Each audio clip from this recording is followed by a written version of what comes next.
with comparing one to another, but still some impulse control issues. Great point. So let's actually then frame what we are going to talk about within the context of someone presenting to your outpatient clinic with evidence of problems related to impulse control.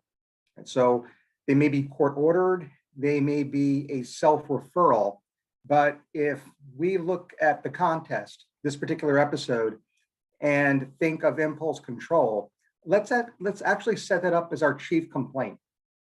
And from there, we might be able to get insight into some of the aspects of each particular character that you observed. So first and foremost, if someone presents with a chief complaint of disordered impulse control, what's one of the, after safety always first, what is one of the first things the clinician should consider?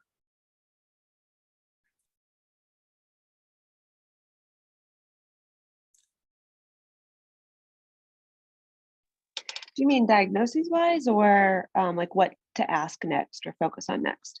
Well, both. What is the next question with regard to working a differential in your mind? I mean, I think you would want to know timeline, like when did this start? Like, did this start in childhood? Let's say it's been over the past 2 years evolution. Maybe like substances. That's number one, right? Again, any clinician that focuses on any chief complaint must always think that it's due to the direct and physiologic effect of a substance until proven otherwise. And you've got to maintain that high clinical index of suspicion irrespective of age. And even if it's obvious that substances are not playing a role, let's say they're coming from a residential healthcare facility, a nursing home. The fact of the matter is that the way to train your brain into working these cases up requires you to still consider and rule out a substance-induced disorder. And you do that. What is next?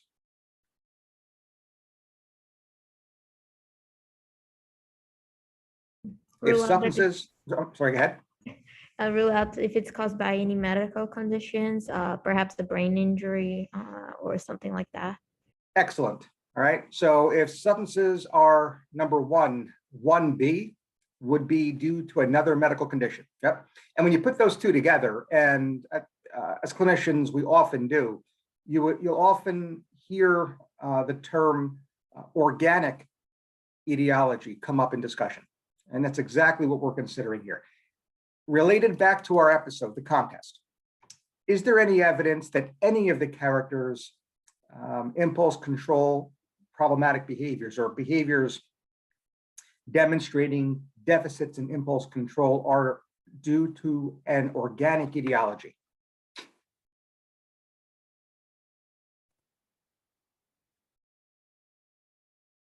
I think I'm actually interpreting the radio silence as probably not, right? And again, we could definitely relate this to real life encounters.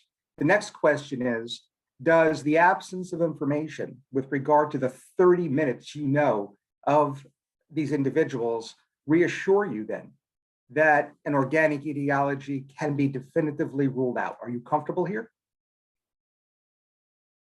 And the answer is no, right? Because we continue to maintain that high clinical index of suspicion, even though upon first glance, it does not appear to be the case that we're dealing with a substance-induced or a disorder that is due to another medical condition. Now, we'll apply these concepts to individual characters, especially when we analyze film, but that's the general concept here.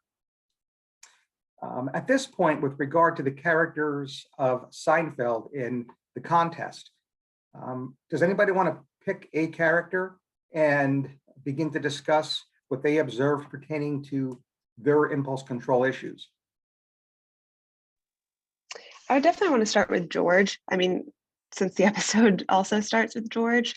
So it's interesting because I think that he really doesn't have like very much insight at all. Like when it's interesting because his mom specifically says, like, I think you need to see a psychiatrist. And he says, you know, that would mean basically everybody would need to see a psychiatrist because everyone does this. And while, yes, maybe the physical act is something that many people do and isn't something you would necessarily need to see a psychiatrist about, he really glosses over the fact that he was doing it in a very like inappropriate setting. And like that part doesn't even sort of click with him. He really takes things out of context to sort of justify his own actions and thought process. Great point. And I don't think many would argue that George Costanza demonstrates significant lack of insight. And we can easily, I think, discuss prior episodes and perhaps even subsequent episodes confirming that or reinforcing that idea. So his poor insight does appear to be pervasive. On the other hand, he makes a comment that I think allows this conversation to go even a little bit further. And that's the acknowledgement, or maybe even the displaced idea that everybody does it. Is there a place in psychiatry? Is there an issue or an item in psychiatry that helps explain George's thought process here? Quickly, very quickly, ensuring that this conversation is not going to be about him, because quote unquote everybody does it.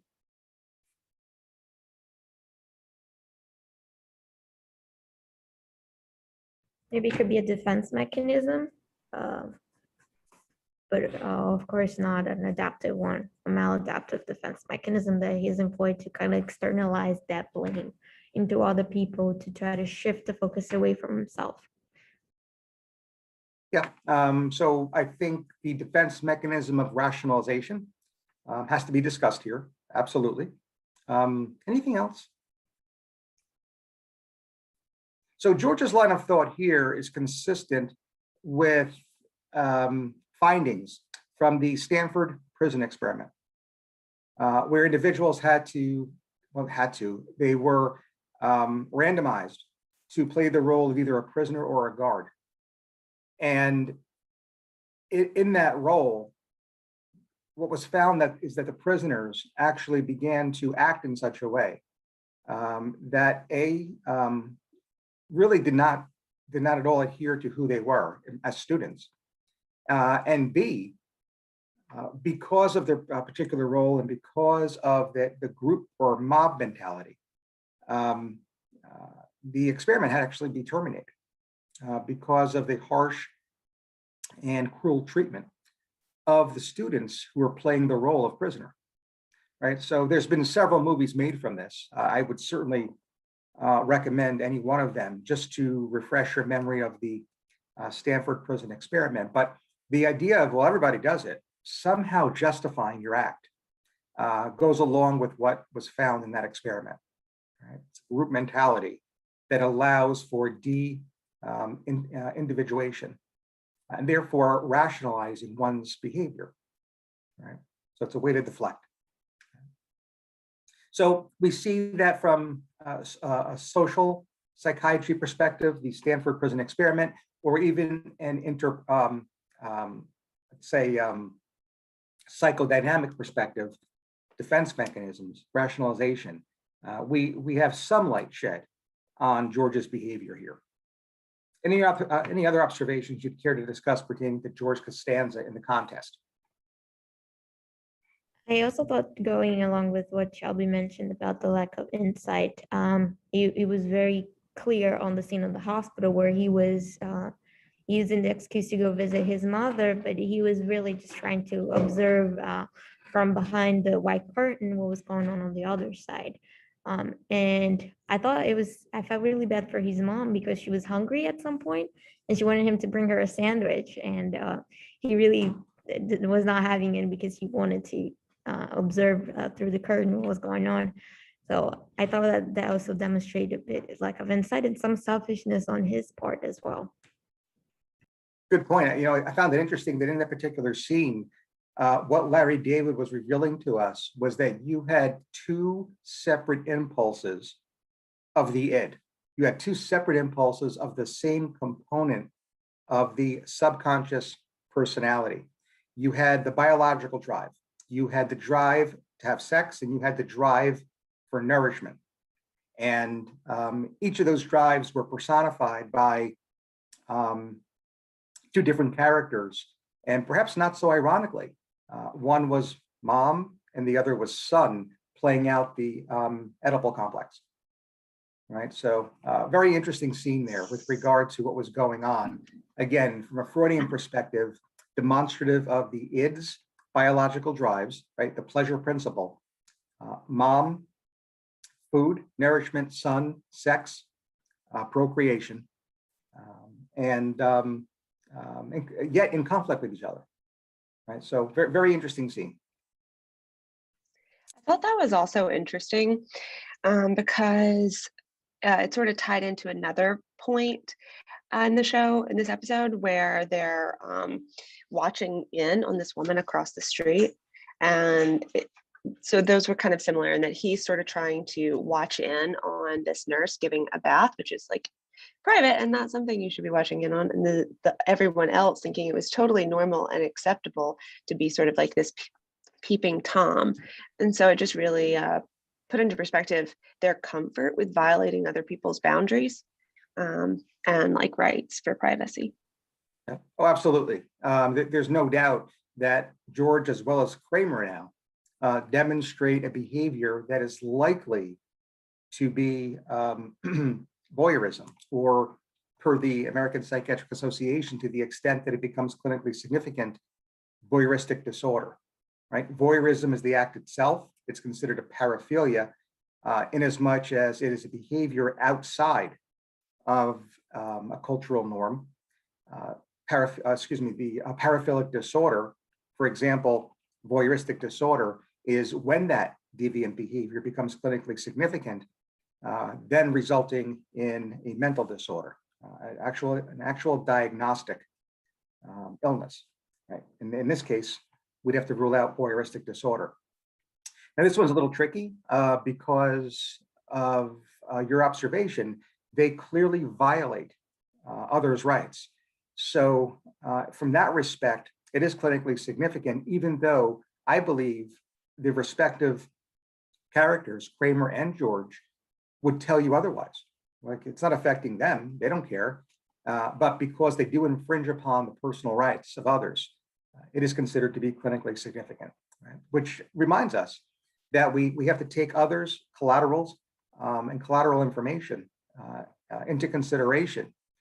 At first glance, we may talk directly to Kramer, for example, and our provisional thought as a clinician might be that there was no impact with regard to clinical significance, and therefore, while we perhaps may identify a paraphilia, voyeurism, he does not actually arrive at the diagnosis or reach criteria for a voyeuristic disorder.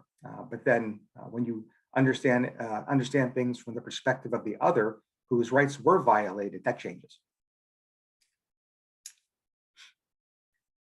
We kind of switched over here to Kramer. Anything else with regard to this particular character?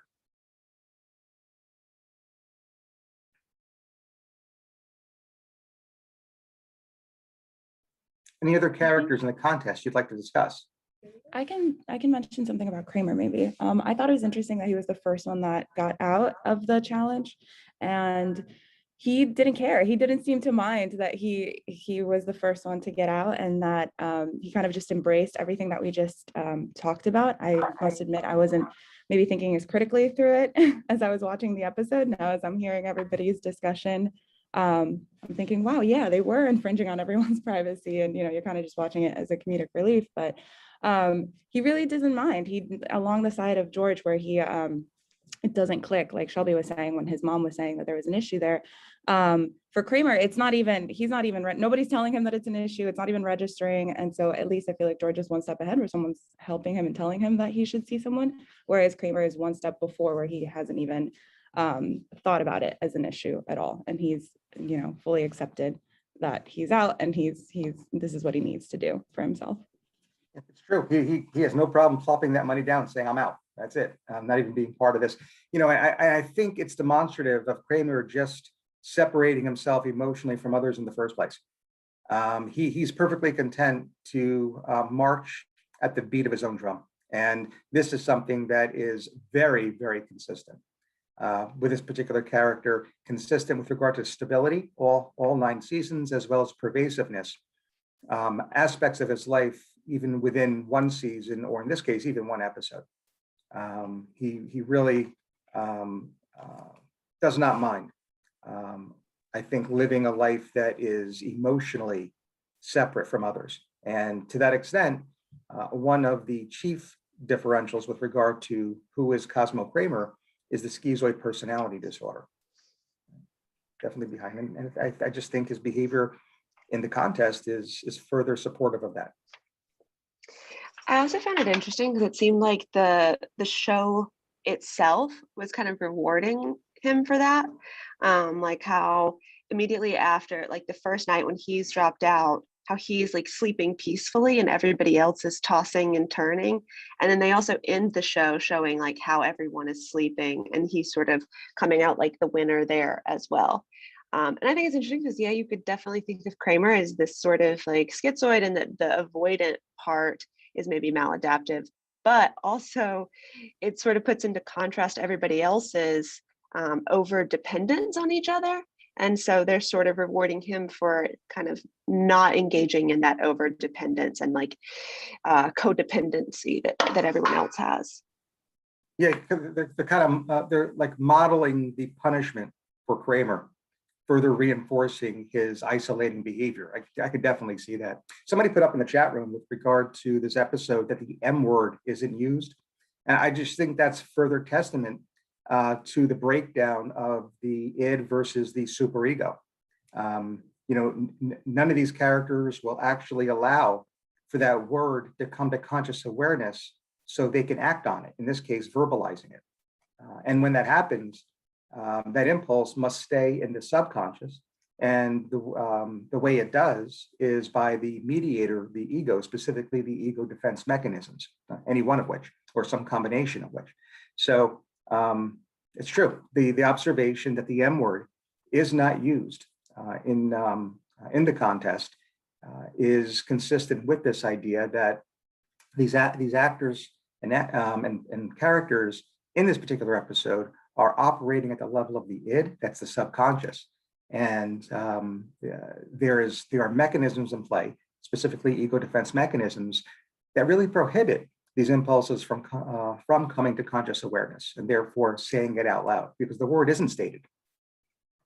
The other observation that was made that I thought was interesting is that the characters are tossing and turning in their beds, and one by one they stop after they lose the contest. A little bit of a tangent, but it does get into the idea of being in non-REM sleep and their difficulty entering into REM.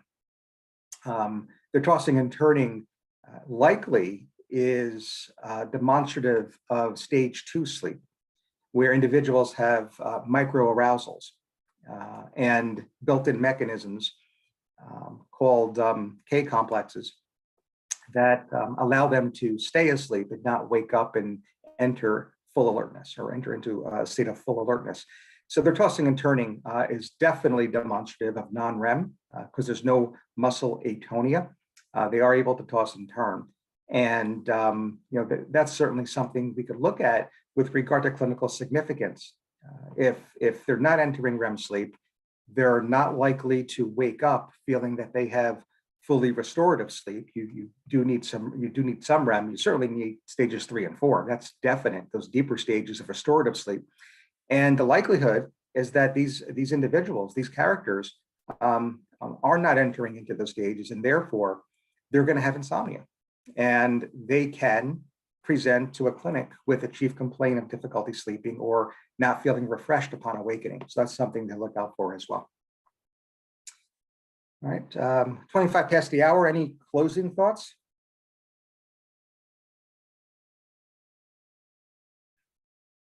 Dr. Tobia, do you think that the characters are definitely like too dependent on each other? I do. I actually do think they are too dependent on each other, and I think that's by design. There are several episodes where any one of the characters decides that they are going to stop doing what they're doing, and in that particular episode, they flourish. They actually have they have outcomes in their personal, vocational, etc. lives, interpersonally, that are clearly different, or demonstrate a clear change from previous functioning and in a positive direction. And that takes place on a few occasions over the 9 seasons. So yeah, I do think there is an interdependence that is maladaptive. And as we know in the finale, the 2-part finale, it ultimately catches up with them. Mm-hmm. But again, that's the comedic value of this.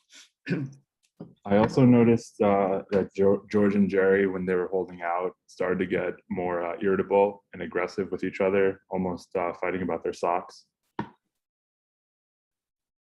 Yeah, I think the same mechanisms that are affecting the insomnia are affecting their interpersonal relationship as well. Yeah.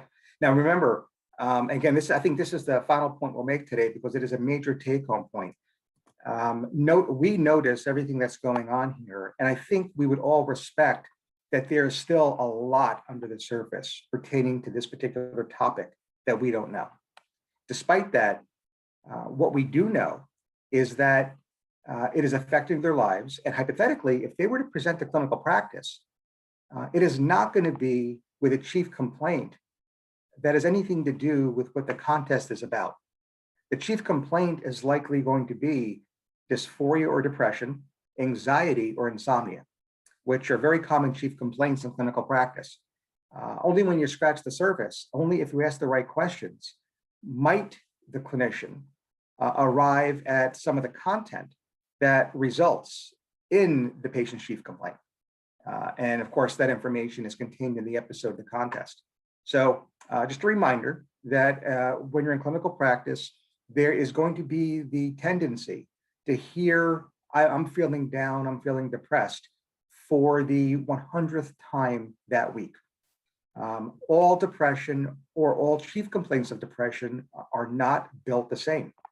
And if anything, this particular episode, The Contest, reminds us that there are some complexities in human behavior that the clinician will only reach if they ask the right questions. So again, I think that that is a definite reinforcing thought with regard to this particular episode, and certainly a clinical pearl for everybody to remember. All right, we'll end it here. I will meet up with the red team in about a half an hour and then see everybody back at 12:30. Thanks.